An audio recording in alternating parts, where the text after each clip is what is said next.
And hello, YouTube, and welcome back to another episode of the Zone TV Movie Entertainment. With me, your host Jonathan, once again bringing you my thoughts and review for this past week's episode of Superman and Lois, Season 1, Episode 13. And this episode was very, very interesting because a lot of things happened here that even I didn't expect Superman to be feeling or doing at a certain moment of his life.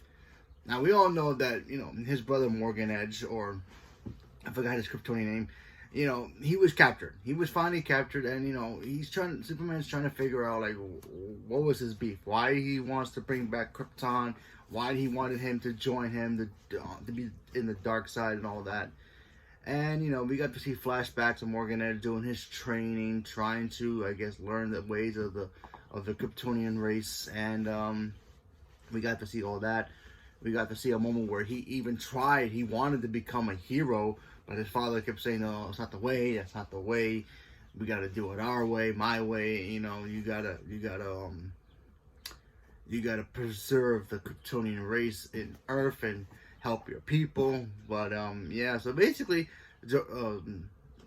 Morgan Edge basically had no choice. He was raised basically with nobody, and if he was raised by somebody, maybe like the Kents or somebody, he probably would have turned out to be another Superman, just like Clark was. But it was very interesting seeing different flashbacks of his life and seeing how, how corrupt that his father pretty much made him to pretty much hate the human race and try to make him be the ultimate weapon against it.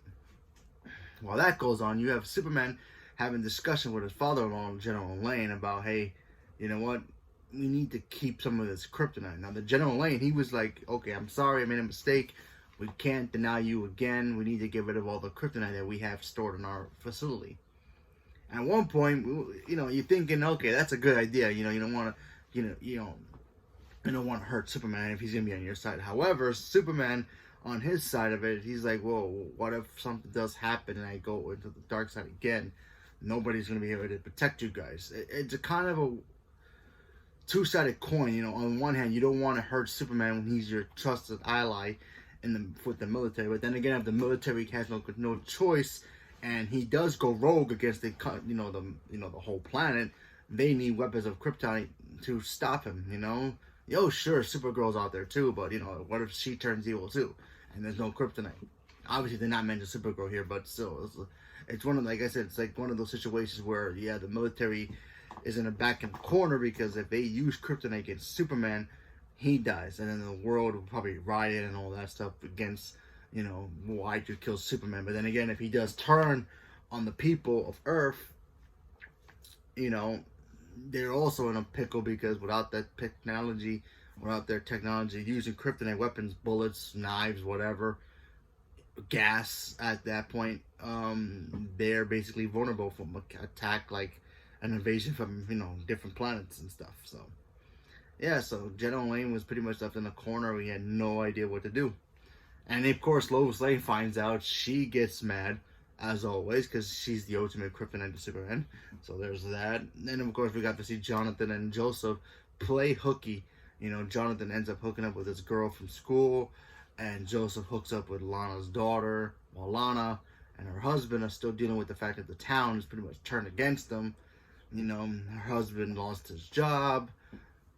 The mayor's like, oh, yeah, don't worry about it. It's going to blow over, while he tells them that, it's going to be okay. I can fix this. He's telling the town folks, oh, yeah, they basically forced me to say all this stuff. I didn't know Morgan Edge was going to do this and turn all of us against us. It was their idea. He's trying to basically make face so he can become reelected, when the election happens again. But yeah, so it was a very interesting episode seeing all that happen. Then we saw John pretty much become, use his suits, and even Superman trusts him to the point where it's like, hey man, I need you to carry kryptonite just in case I go bad again, which is kind of like in a comic book moment where Batman and Superman have a talk, and then Superman gives him kryptonite just in case if anything ever goes wrong. He only trusts Batman, and that's in comic books and cartoons, so obviously they're not going to do it here. But it was kind of interesting how he would trust a man who literally almost killed him the first time multiple times before he figured out he was actually a good guy. So that was very interesting, seeing Clark trust someone that, from another Earth, who had a bad history and bad taste of a Superman going rogue against his planet. So there's that. So that was very interesting, seeing Superman go from that transition to, you know, trusting somebody that is not, maybe not too trustworthy.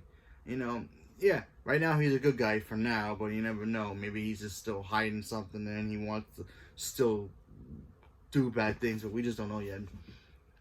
So maybe he'll be an evil Steel, but we have to wait and see. He does fix his suit, and he puts like some kind of symbol on it, so there's that. So maybe he will eventually transition into Steel, but we're just gonna have to wait and see what happens. But it was an interesting episode, to say the least. So leave a comment below. Let me know what you guys thought about this episode, and what do you guys thought? Do you thought Clark was right about keeping kryptonite weapons just in case, or do you think he was wrong in the fact that no, these kryptonite weapons can kill him, and the planet would be vulnerable from being attacked? So let me know what you guys thought about that. So leave me a comment below. Let me know. Thank you very much, and have a good day.